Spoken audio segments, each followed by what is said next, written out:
남북으로 갈라질 때 처음엔 나름 남과 북으로 서로 이동할 수 있는 자유가 어느 정도는 있었습니다. 남에서 북으로 또는 북에서 남으로 이동을 하기도 했습니다.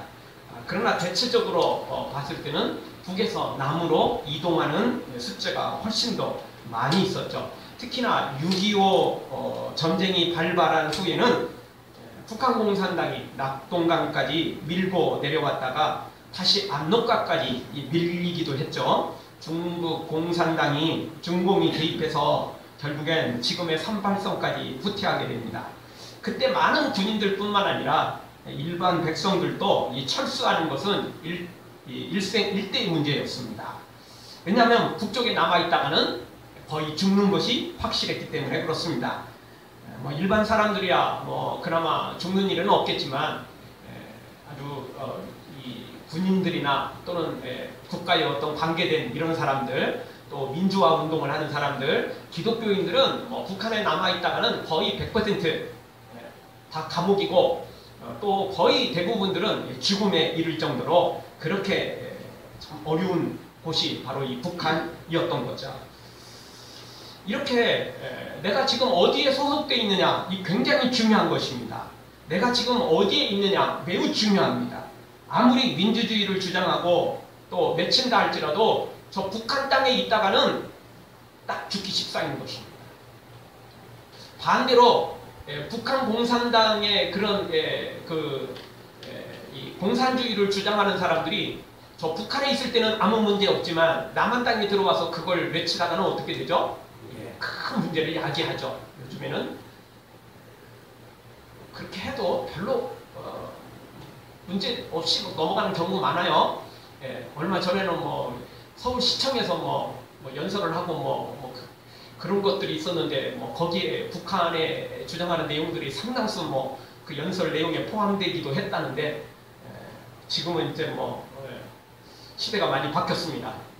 그럼에도 불구하고 우리 민주주의를 주장하는 사람들이 저 북한 땅에 갔다가는 딱 죽기 십상입니다.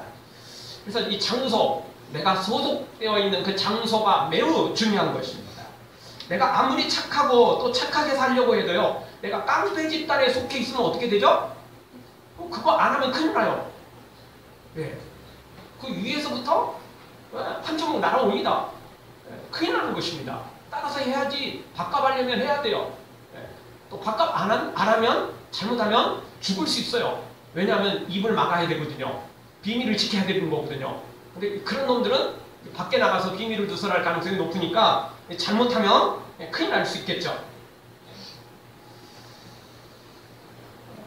제가 군대에 있을 때 그때는 이 노태우 정권 때였습니다. 들어갈 때는 전두환 때였는데 들어가서 노태우로 바뀌었고 그래서 이제 중간에 또 이제 완전히 새롭게 되었습니다. 이 민주화 직선제 요구가 민주화와 직선제 요구가 아주 불길처럼 일어났던 때였죠. 그래서 결국 6.29 선언이 이루어졌고 모든 걸 수용하게 되었습니다. 근데 이때 그 민주화 운동이 한참 불길처럼 번져갈 때 저는 상당히 심각한 상태에 빠져 있었습니다. 왜냐하면 우리 부대는 서울에 위치한 유일한 보병부대였습니다. 유일한 보병부대, 별거 없는 것 같지만 서울에 위치한 유일한 보병부대였기 때문에 서울 안에 있다는 게 아주 중요한 겁니다. 유일한 거거든요. 그래서 그런지 대대장, 중대장, 대대장, 연대장, 사단장은요, 이게 육사 출신이고 백없는 사람들은 절대 못 들어오는 부대였습니다. 아무나 못 들어오는 거예요. 육사 출신에다가 아주 빽 있는 사람들. 지금이야 육사도 별 볼 일 없어지지만 그때만 해도 승진하려면 육사해야만 되었습니다. 육사 출신들 아니면 승진이 쉽지 않았던 때죠. 어쨌든 이렇게 굉장히 힘있는 부대였습니다. 그래서 사병들도 보통 말하기를 한국에 가추샤라고 말할 정도였습니다. 왜 서울에 있으니까 외박만 받아도 집에 갔다 올 수 있거든요. 사실 전방에 있으면 하루 갖고는 외박 갖고는 그 동네를 벗어날 수 없잖아요. 근데 여기 서울에 있으니까요, 외박만 받아도 지방을 갔다 올 수 있어요. 바로 그냥 고속버스 타면 되잖아요. 열차 타면 바로 되잖아요. 그러니 뭐 한국의 카투샤라고 할 정도였습니다. 그래서 사병들 때 굉장히 힘있고 빽 있는 사람들이 많이 들어왔습니다. 저는 힘도 없고 빽도 없었는데 얼떨결에 줄다리 서가지고, 그러니까 아마 그게 이제 줄이 이렇게 그냥 아무나 힘있고 빽 있는 사람만 다 뽑아가면 들통나잖아요. 그래서 힘있고 빽 있는 줄은 다 뽑아가는 거예요. 저도 거기에 딱 걸린 것 같아요. 그래서 들어왔어요. 근데 이제 심각한 상태에 빠졌다는 이유가 뭐냐면, 민주화 불길이 막 그렇게 막 불꽃침이 일어나고 막 전국에 데모가 일어나고 그랬잖아요. 그러다 보니까 우리 부대는 서울에 위치한 유일한 보병부대다 보니까 경찰들, 진압부대들이 날마다 진압훈련을 하고 그러잖아요. 그런 거 원래. 그런데 우리 부대는 그때 진압훈련을 하고 있었어요. 매일 진압훈련을 받았어요. 그리고 진압훈련이 중요한 게 아니고, 우리가 그 진압훈련에 들어가면 무엇이 주어지냐면 실탄이 주어져요. 실탄이. 광주 민주화 사태 때 군인들이 개입하니까 실탄이 주어졌잖아요. 그래서 제가 그 당시에 진압부대 훈련을 받고 있었고, 그래서 우리 부대에 당연히 진압을 우리 부대가 들어가면 참여를 하면은 실탄이 주어지는 거였습니다. 그거는 너무 당연한 거였습니다. 그래서 진압훈련도 뭐 매일 받고 매 시간마다 받았지만, 또 중요한 것은 교육을 많이 받았습니다. 왜냐하면 실탄이 주어야 되고 그 실탄을 통해서 시민들에게 쏠 수 있잖아요. 그러니까 그냥 했다가는 큰일 나거든요. 그래서 이 전문 장교를 통해서 이 교육을 많이 받았어요. 근데 저는 요주의 병사였습니다. 군대에 오기 전에 신학교를 다니고 있었고, 그리고 또 그때 중대 군종을 하고 있었거든요. 이게 원래 이게 아무리 기독교인들은 조용하고 또 뭐 이렇다고 해도 착하고 뭐 정의롭다고 할지라도, 그 정의롭고 착하다는 게 그 불의 앞에서는 도리어 더 불길처럼 일어나는 거잖아요, 사실은. 그러니까 제가 딱 거기에 해당되는 사람이었어요. 이게 그냥 신학생도 날라리 신학생이고 뭐 또 날라리 그냥 이런 믿음을 가진 사람이었으면 별로 신경을 안 썼을 텐데, 이게 너무 확고했어요, 제가. 그러다 보니까 요주의 인물이었어요, 제가. 그도 그럴 것이 또 노태우 대통령이 대통령 될 때 선거할 때요, 제가 그때 첫 투표였습니다. 성인이 되고 조금 있다가 이제 군대 간 거 아니에요. 학부 1학년 마치고 2학년 때 갔거든요. 아주 일찍 갔어요. 겨울 1월 15일. 그렇게 기억나는데, 어쨌든 뭐 끝나자마자 그냥 그 다음 첫 번째 타임으로 그냥 곧바로 갔어요. 그래서 이제 첫 번째 투표를 했거든요. 그때도 또 요주의 인물이었어요. 왜냐면 서울에 위치한 유일한 보병부대라고 그랬잖아요. 대대장, 연대장, 사단장 다 육사 출신 아니고 또 빼없는 사람은 못 들은다고 그랬잖아요. 근데 이렇게 충성파들인데 여러분 여당 안 찍겠어요? 다 여당 찍어요. 그게 100% 나와야 돼요. 안 나오면 큰일 나는 거예요. 그래서 요주의 인물인 저는 투표장에 들어갈 때 저 혼자 들어간 게 아니고 누가 같이 동행을 했냐면 하사관이 같이 동행을 했어요. 그래서 찍는 걸 보는 거예요. 근데 또 저도 또 자존심 있잖아요. 근데 옆에 찍을 수는 없어요. 사실 현실적으로 그 찍을 수 없어요. 만약 그렇게 찍었다가는 다시 그 투표용지 찍고 다시 할 거니까, 그래봤자 그렇게 깽깡 부린다고 뭐 될 문제는 아니었어요. 그렇게 무식한 저도 아니고. 그래서 투표장에 들어가긴 했는데, 솔직히 나는 내가 찍고 싶은 사람은 따로 있다. 하사관한테 그랬어요. 나는 나 안 찍을 거니까 당신이 찍어라. 그리고 첫 번째 투표는 제가 못 찍고 다른 사람이 찍었습니다. 참, 증거만 확실하면 이 국가를 상대로 소송이라도 해야 될 텐데. 저의 첫 번째 투표는 이렇게 참 슬프고도 참 잔인한 투표였습니다. 어쨌든 저희 요주의 인물이었어요, 제가. 그런데 두 번째 이제 이 진압훈련이 딱 벌어졌잖아요. 이게 이제 실탄이 주어지는데, 이게 실탄이 주어지면 이게 시민들을 향해서도 실탄을 발사해야 될 상황이거든요. 진압이 들어가고 그러면. 인물, 진짜 요조 인물 또 저예요. 예. 이건 분명히 안 될 것 같거든요. 예. 당연히 뭐 그 전에 뭐 우리끼리 또 이야기도 많이 했고 사실은. 예. 그때 뭐 저야 뭐 당연히 나는 무슨 일이 있어도 실탄 안 쓴다. 저도 그랬고 사실. 예. 아니 시민들이 북한 공산당이라면 내가 쏘겠다. 나 군인이고. 그렇지만 저 사람들 공산당 아니다. 국가를 망가뜨리는 매국노들 아니다. 당연히 안 쏜다 나는. 그랬습니다. 그런 일이 있었습니다. 근데 여러분 진짜 진화훈련이 들어가고 실탄을 쏘는데 안 쏘면 어떻게 되죠? 군법 해부돼서 영창은 뭐 두말할 것도 없고 그런 심각한 상태에 있을 때는 즉결 처분도 가능합니다. 제가 숨은 기사 하나 알려드리겠습니다. 알고 보면 그때 민주화 운동가들 또 국민들의 열망에 의해서 6.29 선이 이루어졌고 민주화가 된 거지만 실제로는 따로 있었습니다. 만약 그때 민주화가 안 되고 우리 군인들이 우리 부대가 투입돼서 제가 실탄을 안 쏘면 어떻게 됐겠어요?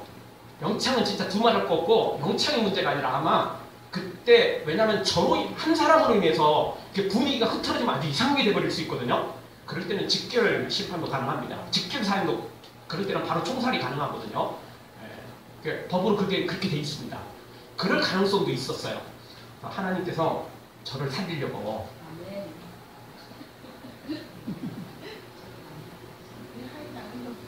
저를 살리려고 6.29 선언 일으키고 하나님께서 그렇게 민주화 이렇게 자기 되게 하셨다니까요. 그 민주화 운동을 일으킨 사람들 저한테 감사해요. 알고 보면 저 때문에 그렇게 됐어요. 자기들이 잘해서 되는 줄 아는데 사실 아니에요. 하나님이 저 살리려고 잘못하면 죽을까봐 저 살리려고 하나님께서 바꾸셨다니까요. 제 해석이지만 저는 절대 그게 그냥 농담이라고 생각하지는 않습니다. 진짜 저는 그때 심각했어요. 우리 부대 정말 다 심각했습니다. 막상 들어가면 아무리 심각해도 실제 총으로 쏘는 사람들이 대부분입니다. 원래 군인들은 그래요. 여러분도 그렇잖아요. 여러분 의지대로 여러분의 그 가치관, 인생관대로 다 사나요? 아니잖아요. 돈 앞에, 권력 앞에 다 무릎 꿇잖아요. 솔직히. 현실 앞에 다 굴복하는 거 아닙니까? 대부분 그렇게 살잖아요. 근데 진짜 이게 잘 안 되는 사람들이 누구냐면요. 기독교인들은 잘 안 해요. 기독교인들은 절대 이게 굴복을 잘 안 해요.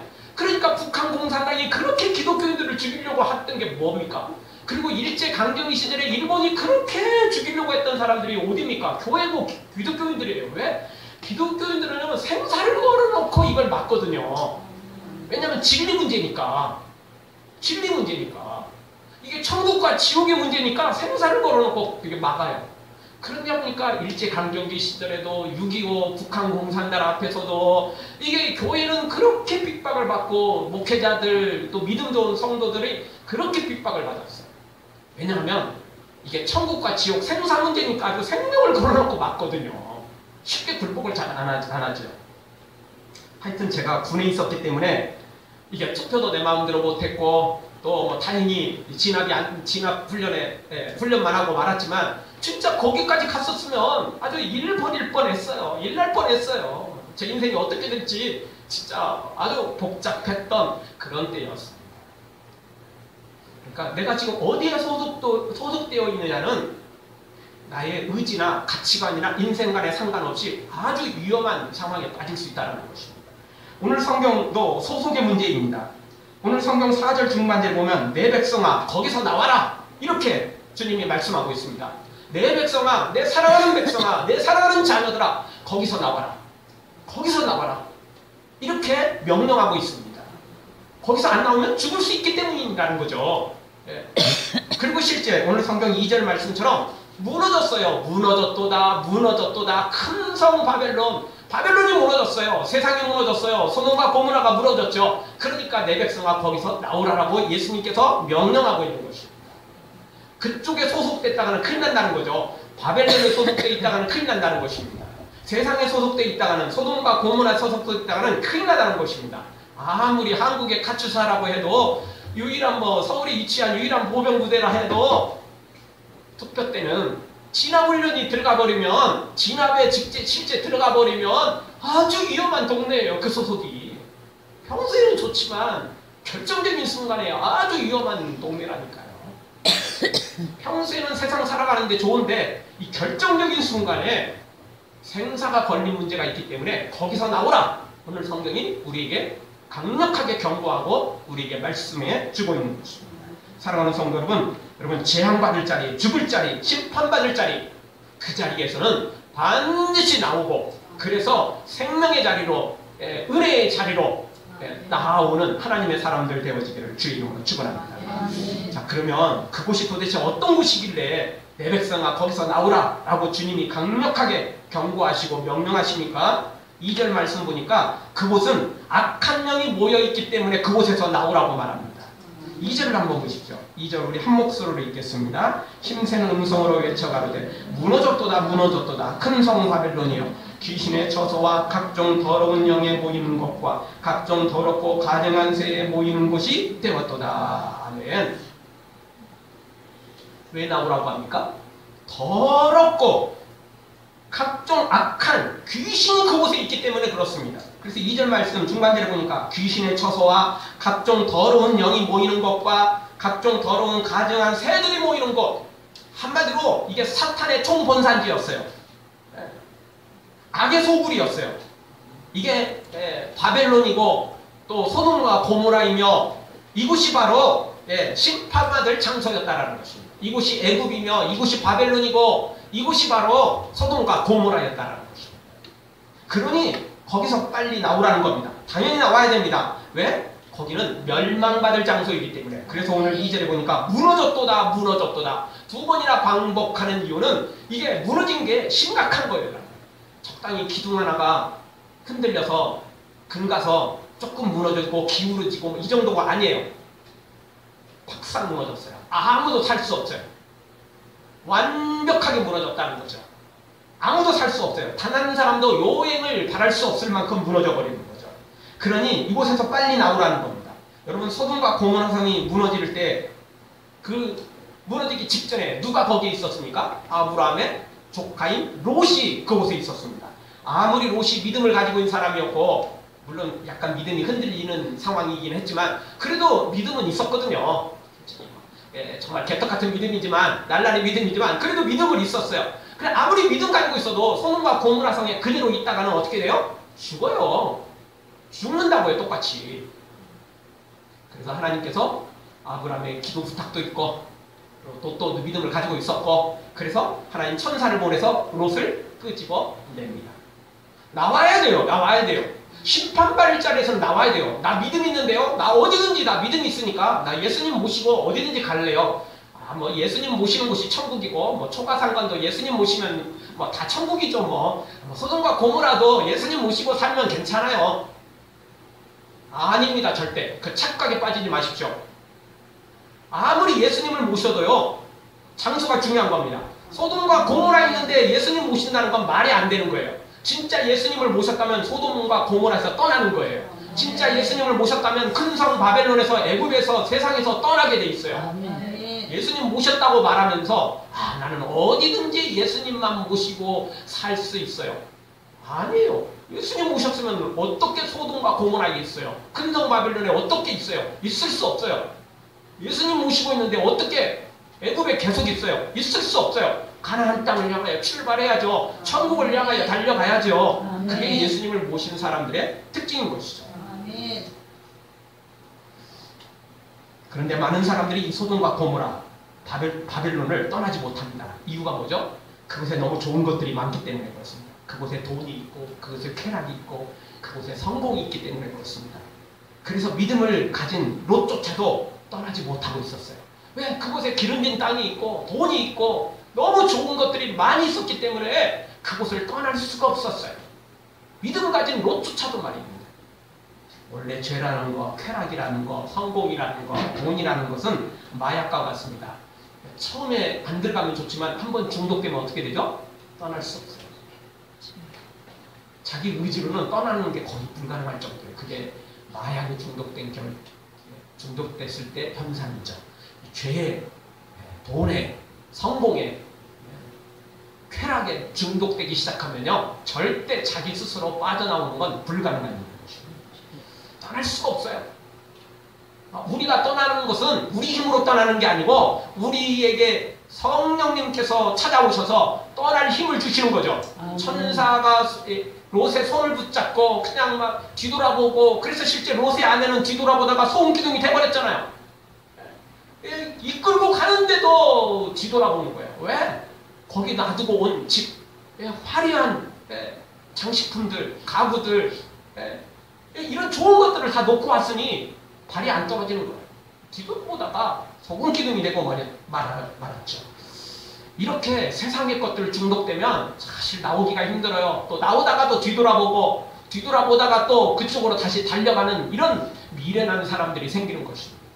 그러나 우리에겐 성령님이 함께 하셨고 성령님이 또 그 능력을 우리에게 주십니다. 사랑하는 성도분, 세상에 아무리 좋은 것을 주어도, 아무리 정말 화려한 것을 준다 할지라도 우리는 이 죄악된 세상, 큰 성 바벨론에서, 애굽에서, 소돔과 고모라 성에서 나와서 교회로, 예수님 품으로 달려오는 하나님의 사람들 되어지기를 주의 이름으로 축원합니다. 두 번째, 왜 그곳에서 나와야 됩니까? 3절에 보니까 그곳은 음행과 사치가 있기 때문에 그곳에서 나와야 됩니다. 3절을 보십시오. 3절 우리 한 목소리 보겠습니다. 그 음행의 진노의 포도주를 인하여 만국이 무너졌으며 또 땅의 왕들이 그로 더불어 음행하였으며 땅의 상고들도 그 사치의 세력을 인하여 치부하였도다 하더라. 아멘. 음행이라는 단어가 두 번이나 나오죠. 역시 여기도 무너졌다라는 단어가 또 나오죠. 그리고 사치, 치부라는 단어들이 나오고 있습니다. 이렇게 그곳은 음행과 사치가 있기 때문에 그곳에서 나와야 돼요. 음행과 사치가 있으니까 무너질 수밖에 없어요. 심판을 받을 수밖에 없거든요. 그러니 나오라는 겁니다. 나오지 않고는, 거기서 나오지 않으면 반드시 같이 멸망당하게 돼 있어요. 나 예수님 모시고 사는데요? 아니요. 그래도 소용없어요. 그 가짜 믿음이거든요. 그래서 우리 예수님 하나님과 돈을 겸하여 섬길 수 없다라는 거죠. 두 주인을 섬길 수 없다라고 예수님 분명히 선언하셨습니다. 근데 롯은 돈도, 쾌락도, 성공도, 그리고 예수님도 같이 섬기려다가 소돔과 고모라에 계속 머물러 있었던 거죠. 계속 머물러 있었던 거예요. 머무르면 죽습니다. 머물러 있으면 멸망당하는 것입니다. 나와야 돼요. 나와야 되는 것입니다. 문제는 나오고 나서도 롯의 아내처럼 뒤돌아보는 사람들이 있어요.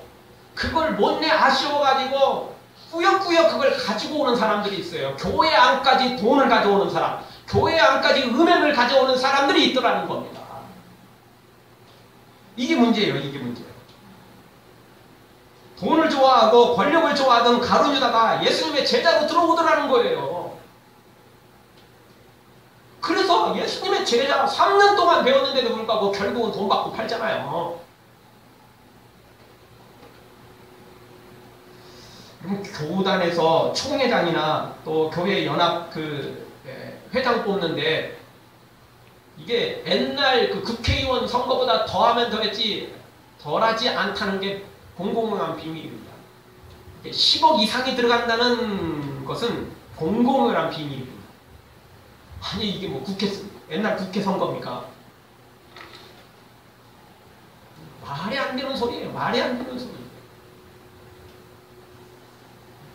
그래서 옛날부터요. 옛날 어떤 목사님이 그러셨어요. 제가 신학생 때 노예나 총회나 뭐 교회 연합단체에서 아주 정치하는 꾼들, 이런 사람들은 아무리 목회자라 해도, 아무리 장로라 해도 이거 천국 못 간다.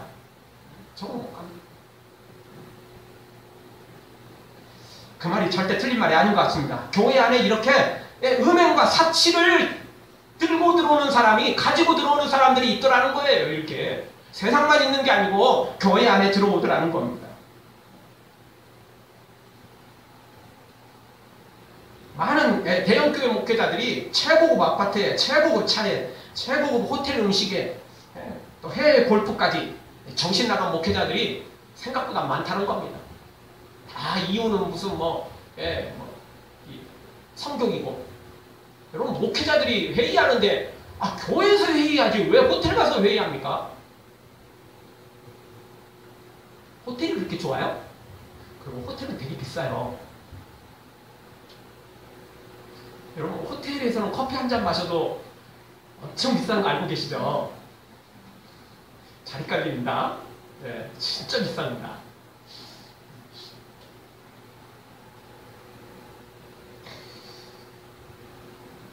장소가 중요하다고 그랬죠?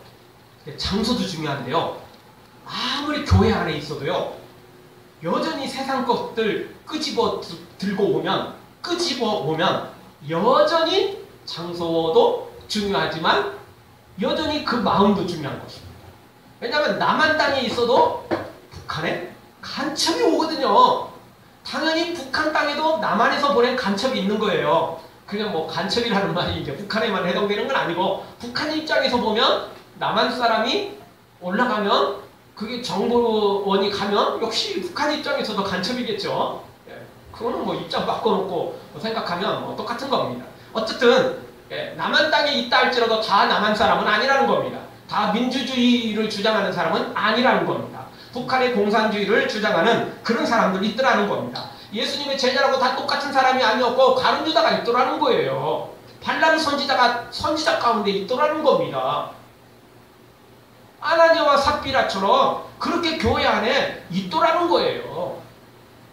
다 하나님의 사람들이 아니라는 거예요.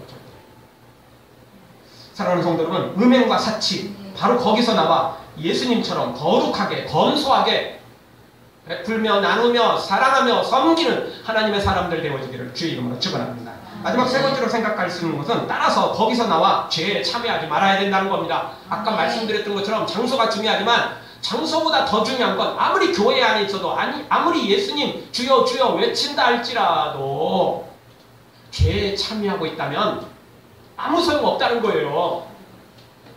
중요한 것은 장소이고 그 다음에 더 중요한 것은 죄에서 완전히 벗어나야 된다. 아까 그 롯 이야기했습니다. 롯의 아내는 소돔과 고모라를 떠났습니까? 안 떠났습니까? 떠났죠. 장소 떠났어요. 그런데 롯의 아내 심판받았습니까? 죽었습니까? 아닙니까? 심판받아 죽었잖아요. 장소 떠났는데 장소는 떠났지만 뭘 못 떠났어요? 죄에서 못 떠났어요. 예, 그 마음은 어디 있었어요? 여돈과 소돔과 고모라에 있었어요. 여전히 돌에 있었어요. 여전히 쾌락이 있었어요. 여전히 세상에 있었어요. 여전히 큰 성 바벨론에 있었던 거죠.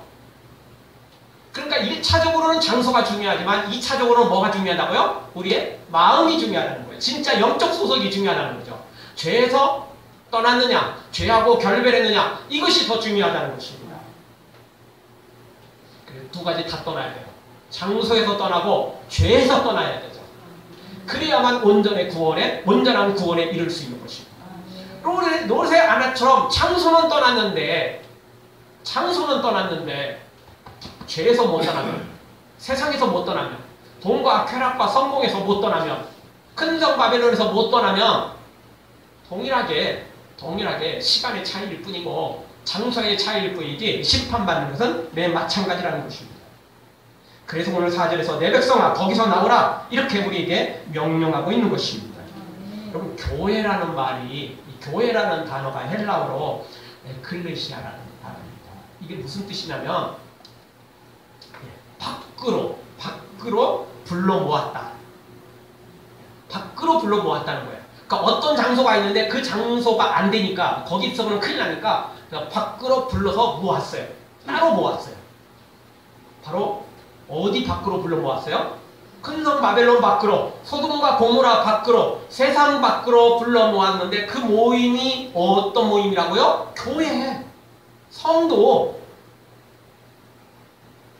어디에서 불러 모았어요? 어디에서 끄집어냈어요? 바벨론, 큰 성 바벨론, 세상, 소돔과 고모라, 애굽. 바로 그곳에서 불러 모은 곳. 그래서 함께 모인 곳, 모인 성도, 그게 교회라니까요. 교회라는 그 단어가 밖으로 불러 모았다. 밖으로 불러 모았어요. 거기서 모인 게 아니에요. 세상에서 모인 게 아니고 세상에서 밖으로 불렀어요. 교회로요. 예수님 품으로요. 불러 모은 거예요. 그게 교회라는 단어의 이름의 뜻이에요. 교회는 장소가 건물이 아닙니다. 네, 교회는 예수님께서 불러 모은 성도를 가리키는 것입니다. 그래서 아까 말씀드렸잖아요. 장소도 중요하지만 모인 장소가 중요한 건 아니에요. 진짜 중요한 장소는 세상에서 떠나는 거죠. 큰 성 바벨론에서 떠나는 거죠. 그리고 두 번째 장소는 사실 보이는 장소, 이 교회, 이게 예배당일 수는 있지만 그거는 아주 기본적인 것이고 진짜 장소는 어떤 장소예요? 영적 장소예요.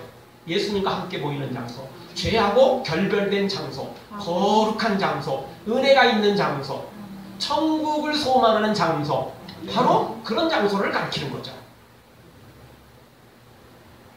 그래서 이제 우리가 이 세상에서 불러 나왔으니까, 세상으로부터 우리가 예수님의 부름을 받고 나왔으니까 다시 되돌아가면 안 돼요. 다시 롯의 아내처럼 뒤돌아보면 안 돼요.